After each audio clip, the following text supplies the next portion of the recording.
vis-a-vis North Korea.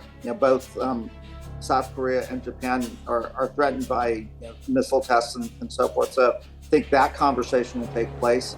There's a lot happening in the area of supply chains, critical minerals and so forth. I think we could work together in that space and perhaps develop redundant supply chains so we're not so reliant on one source, in this case China, for the raw ingredients that go into battery technology, et cetera. So I think that's an area of cooperation.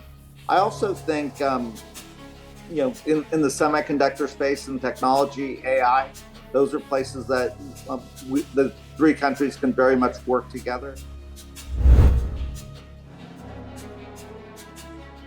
I think you'll see, much as what we're doing with Australia around the AUKUS deal, I think you could see, co-development of missile defense systems, of maritime, ships and, building ships together.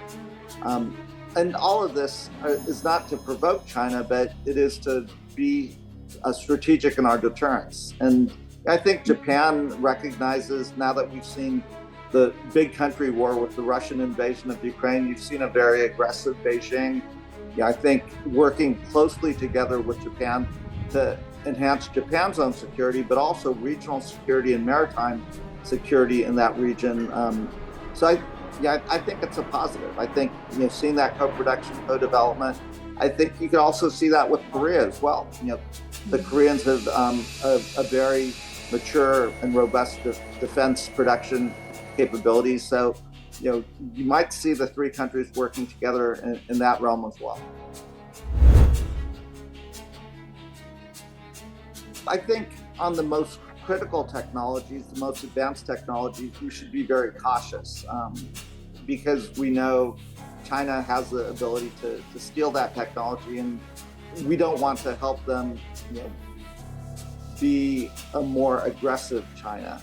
Now, hopefully through dialogue, there's areas where we can cooperate. U.S. companies continue to operate in China as well. So, again, I think on the most critical elements, we should probably be very cautious. I think Korean companies, Japanese companies, Taiwanese companies are all taking advantage of this historic legislation, the Bipartisan Chips and Science Act. I think that the Koreans probably more so than any country has taken advantage of those investments, but also within the Inflation Reduction Act, you see Hyundai and others making big investments in the United States. So I think it's actually, there's always little issues, but I think they'll benefit from some of the subsidies.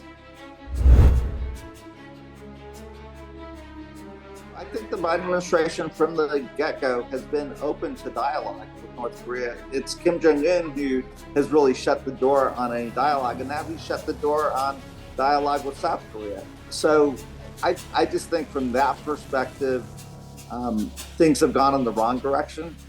Again, I think the Biden administration would very much be open to dialogue with Kim. I don't think Kim Jong-un is open to dialogue with the Biden administration.